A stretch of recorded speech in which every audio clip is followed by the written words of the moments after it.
تم ضرور قسطنطنیہ فتح کر لوگے، بس بہتر امیر اس کا امیر ہوگا اور بہترین لشکر وہ لشکر ہوگا۔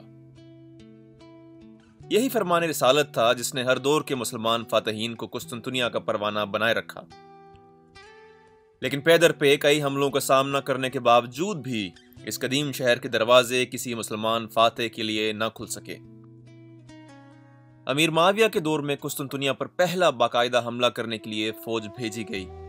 اس حملے میں بہت سے جلیل القدر صحابہ، جن میں حضرت ابو ایوب انصاری رضی اللہ تعالیٰ عنہ بھی شامل تھے، شریک ہوئے۔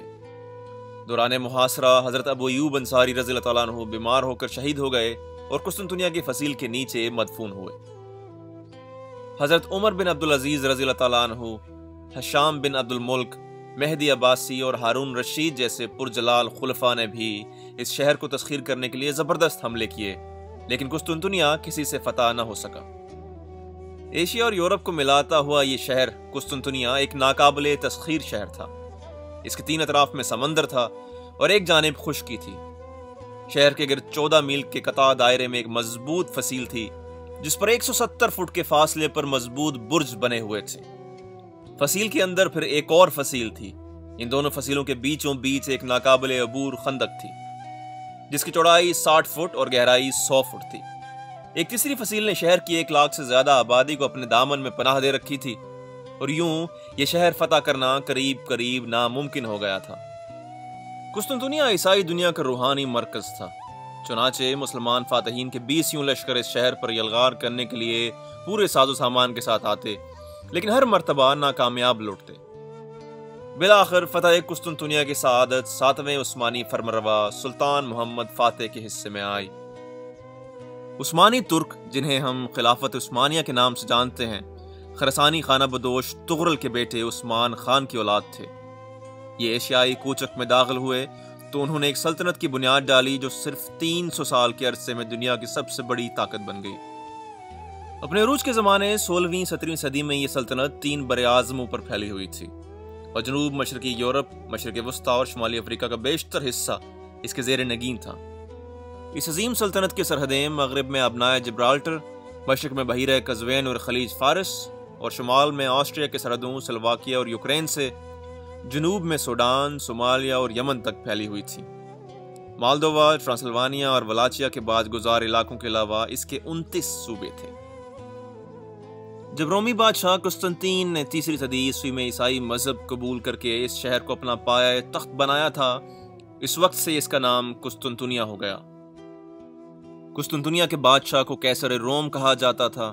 سلطان محمد فاتح کے زمانے میں قسطنطین نام کا 12واں کیسر حکمران تھا۔ آخری کیسر قسطنطین اس معرکے میں ہلاک ہوا اور قسطنطنیہ ہمیشہ کے لیے اسلام بول یا استنبول بن گیا۔ یہ رسالت مآب صلی اللہ علیہ وآلہ وسلم کی ایک اور پیشن گوئی سچ ثابت ہوئی کہ جب کیسر ہلاک ہو گیا تو پھر کوئی کیسر نہیں آئے گا۔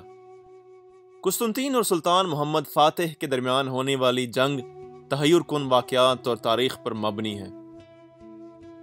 خصوصاً سلطان نے جب اپنی بحریہ کو خشکی پر جہاز چلانے کا حکم دیا اور 10 میل کا دشوار گزار پہاڑی راستہ عثمانی بحری بیڑے نے پتھریلی چٹانوں پر گھسٹ کر طے کیا۔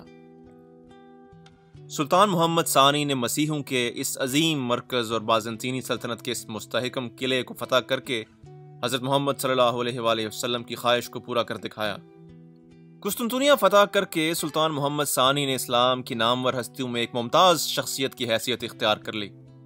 قسطنطنیہ فتح ہوا اور زمانے نے دیکھا کہ بازنطینی سلطنت کے 1000 سالہ غرور اور تکبر کے بت اوندھے پڑے ہوئے ہیں، اور قسطنطنیہ کی فصیل کے نیچے حضرت ابو ایوب انصاری رضی اللہ تعالیٰ عنہ کے مقبرے پر ہلالی پرچم کا سایہ ہے۔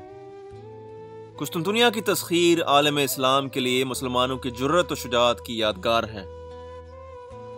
کانسٹنٹینوپل یا موجودہ استنبول کا سب سے نمایاں مقام ہے ہاگیا صوفیہ، یا ٹرکش زبان میں آیا صوفیہ۔ اس کی تاریخ موجودہ پیش رفت میں قابل ذکر ہے۔